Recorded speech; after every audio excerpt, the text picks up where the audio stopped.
ఒక తల్లి ప్రేమ తన కొడుకు ప్రాణాలను తీస్తుందా? తన భర్తకు తెలియకుండా కేవలం తన కోసం ఒక కుమారుడిని సృష్టించుకుంటే ఆ సృష్టి విశ్వంలో ఎలాంటి అలజడిని రేపుతుంది? కైలాస శిఖరాలపై ఒక అపూర్వమైన ఘట్టం ఆవిష్కృతం కాబోతోంది. పార్వతీదేవి మదిలో ఒక తీరని కోరిక కలిగింది. తనకంటూ ఒక కుమారుడు కావాలి. తన ఆజ్ఞను జవదాటనివాడు. తన ఏకాంతానికి అభేద్యమైన కావలి కాయగలవాడు. ఆ ఆలోచన నుండే ఆమె తన నలుగుపిండితో ఒక బాలుడి రూపానికి జీవం పోసింది. ఆ బాలుడు సామాన్యుడు కాదు, తల్లి ఆజ్ఞనే తన ప్రపంచంగా భావించే అమోఘమైన శక్తి.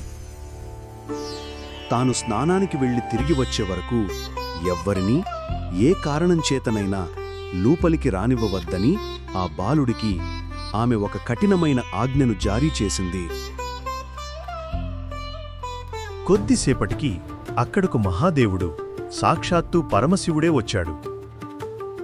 తన నివాసంలోకి ప్రవేశించబోతున్న ఆయన్ను ఒక పసివాడు అడ్డుకోవడం చూసి శివుడు ఆశ్చర్యపోయాడు.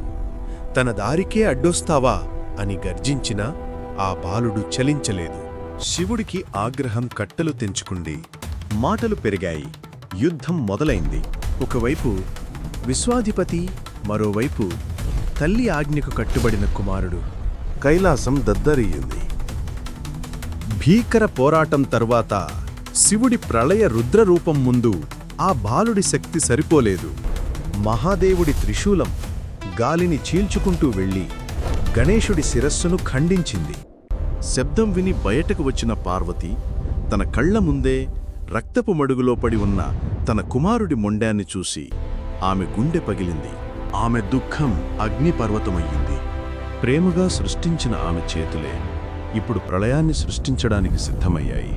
ఆమె ఆదిశక్తిగా మారి తన కుమారుడిని తిరిగి బ్రతికించకపోతే సృష్టిని నాశనం చేసేలా ఆమె ఆగ్రహం పెల్లుబికింది.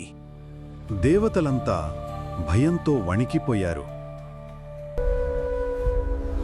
శివుడు తన తప్పును గ్రహించాడు. వెంటనే మహాదేవుడు తన గణాలను పిలిచి ఉత్తర దిక్కుగా వెళ్లి మొదటగా కనిపించిన ప్రాణి శిరస్సును తీసుకురమ్మని ఆజ్ఞాపించాడు. వారు ఒక ఏనుగు తలతో తిరిగి వచ్చారు. శివుడు తన దివ్యశక్తులతో ఆ గజశిరస్సును బాలుడి మొండేనికి అతికించి అతనికి ప్రాణం పోశాడు.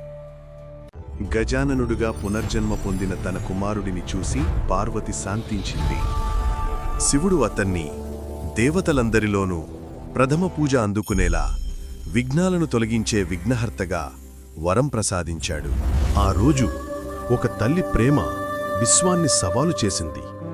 ఆ బాలుడి త్యాగం అతనికి ప్రథమ పూజ్యుడి స్థానాన్ని ఇచ్చింది.